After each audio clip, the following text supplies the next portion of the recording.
Hello po guys, so ngayon tuturuan ko kayo kung paano natin malalaman kung gumagana pa ba yung remote ng ating appliances gamit lang ang ating phone camera or cellphone.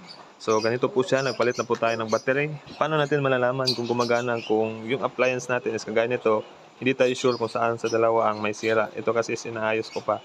So para malaman natin kung gumagana pa ba ang remote ng ating appliance, kagaya ng aircon, TV at kahit ano pang merong remote sa appliances natin. Yung iba kasi is meron yung light dito or LED. Pag nagpa-press tayo, umiilaw. Pero hindi din ibig sabihin na umiilaw is gumagana pa yung infrared light niya.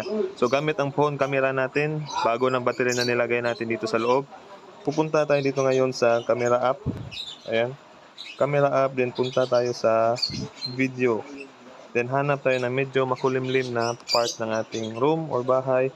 And then i-press natin yung mga button. Yun. Nakikita nyo ba na nagbi-blink siya?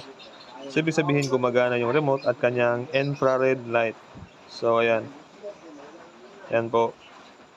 Yan yung infrared light natin. Ibig sabihin nagtatapon siya ng signal.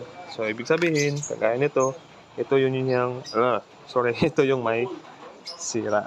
So ito troubleshoot ko pa yung kanyang board, kahit yung kanyang touch is ayaw na din gumagana. So ganun lang po ang pag-identify ng ating remote kung gumagana pa ba o hindi. Kahit yung iba is pag-press natin may umiilaw na blink dito, make sure din na gumagana pa yung infrared bulb natin. Yan o, nagbi-blink siya, nagtatapon siya ng signal. So thanks for watching. Ricky Neutron po pala sa YouTube dito sa Turil, Davao City. Ricky Neutron din po sa Google Map. Thanks for watching.